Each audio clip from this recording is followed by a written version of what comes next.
बाढ़ के अलावा भी कई शहरों में भारी बारिश हो रही है। गुजरात और महाराष्ट्र के कई इलाकों में तो अगले 2 दिनों के लिए भारी बारिश का अलर्ट भी मौसम विभाग की ओर से जारी किया गया है। हमारा 5वां सवाल इसी से जुड़ा है और हमारा सवाल है कि जहां बाढ़ नहीं आई वहां भारी बारिश के बाद कैसे हैं हालात।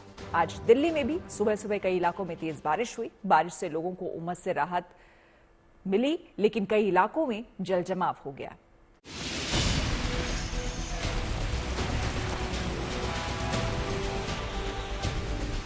मॉनसून का मौसम है और इस मौसम में बरखा रानी के जमकर बरसने का मौसम होता है, लेकिन भारी बरसात की जगहों पर मुसीबत बन गई है। भारी बारिश की वजह से जगह जगह होने वाले जलजमाव से लोगों की परेशानी बढ़ गई है। एनसीआर में आज झमाझम बरसात हुई। इससे पिछले कुछ दिनों से जारी उमस से लोगों को राहत मिली, लेकिन बारिश की वजह से कई इलाकों में जलजमाव हो गया है। मुंबई में भी बारिश की वजह से कुछ जगहों पर जलजमाव हो गया, जिसकी वजह से लोगों को आने जाने में मुसीबत का सामना करना पड़ा। यहाँ पर सर पानी बहुत भर गया था और उसमें नारियल भी मिला 60-70 दाना, वो भी बह गया, एक भी नहीं मिला। पकड़ते बहुत परेशानी का सामना करना पड़ा। यहाँ इतना पानी भर जाता है कि जब भी बारिश होता, थोड़ा सा बारिश होता तो यहाँ इतना पानी भर जाता है कि यहाँ के निकलना मुश्किल है, पैदल निकलना मुश्किल है। यहाँ पर ऐसा है सर कि पानी पूरा भर जाता है, ये गटर सब जाम है। महाराष्ट्र के अमरावती में 2 घंटे की बारिश ने कई इलाकों को जलमग्न कर दिया। दरियापुर तहसील तो कुछ घंटों की बारिश में ही दरिया में तब्दील हो गया। यहाँ बारिश की वजह से सड़कों और खेतों में पानी लग गया, जिससे लोगों को भारी परेशानी का सामना करना पड़ा। इधर महाराष्ट्र के ही रायगढ़ और रत्नागिरी जिलों में रविवार की शाम भारी बारिश के बीच लैंडस्लाइड की वजह से महाराष्ट्र और गोवा को जोड़ने वाला कोंकण रेलवे मार्ग ठप हो गया। कोंकण रेलवे लगातार रेलवे ट्रैक को दुरुस्त करने में जुटा है, लेकिन भारी बारिश की वजह से उन्हें बारिश का सामना करना पड़ रहा है। रेल मार्ग ठप होने से कोंकण रेलवे की 7 ट्रेनों को रद्द कर दिया गया है, जबकि 5 ट्रेनों के मार्ग बदल दिए गए हैं। इधर हिमाचल प्रदेश में भी बारिश के मौसम को देखते हुए एडवेंचर एक्टिविटीज पर रोक लगा दी गई।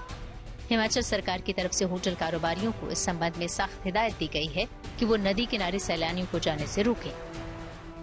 पर्यटन अधिकारी के मुताबिक सैलानियों को आगाह करने के लिए चेतावनी के बोर्ड भी लगाए जाएंगे।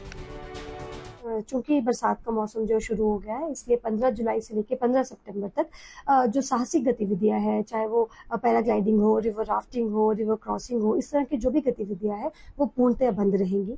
जहां तक पर्यटकों की सेफ्टी की बात है, तो हमने कुछ स्थान जो है वो चिन्हित किए हैं जहां से जो है खतरा ज्यादा है या पर्यटक आसानी से नदी नालों के किनारे जा सकते हैं।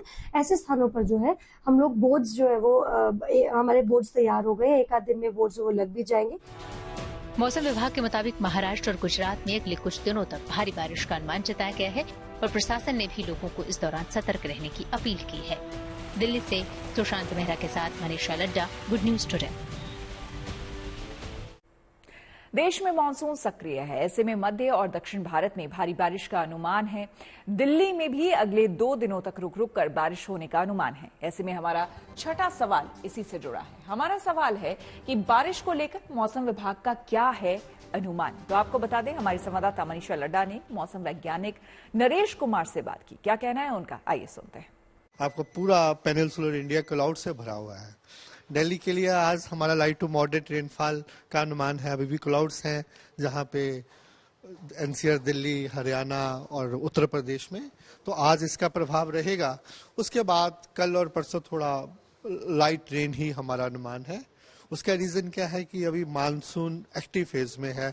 जब एक्टिव फेज में क्या होता है कि जो इसका मानसून ट्रफ है, जो एक low pressure zone east west बन जाता है, वो अपनी नॉर्मल पोजीशन से साउथ में है। जैसे वो गंगानगर से कलकत्ता होता है तो साउथ में है, जैसलमेर से पास हो रहा है, नीचे बे में पूरा डिप कर रहा है। उसके साथ ही एक लो प्रेशर एरिया बन गया है, तो जहां से पूरी हवाएं जा रही हैं और उसके कारण जब पूरा region south peninsular India, specifically आप देखें गुजरात रीजन, कोंकण गोवा, इवन बॉम्बे और उसके अलावा कोस्टल कर्नाटका, केरला, जहां पे हम काफी ज्यादा रेनफॉल एक्टिविटी की अनुमान कर रहे हैं।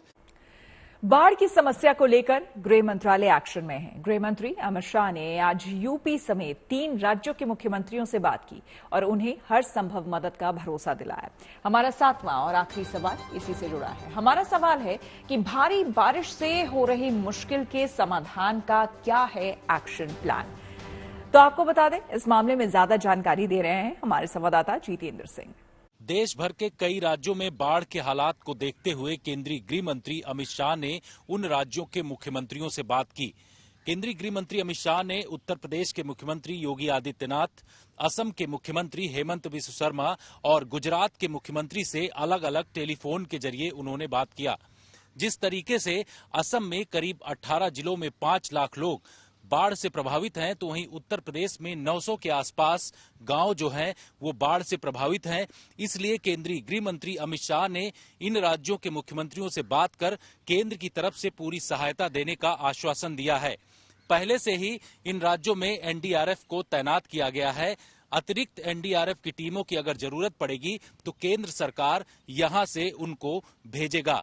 जानकारी ये भी है कि केंद्र सरकार देश के सभी राज्यों में जो बाढ़ प्रभावित हैं उनको पूरी तरीके से मॉनिटर कर रहा है और पल पल की रिपोर्ट केंद्र सरकार इन राज्यों से ले रहा है।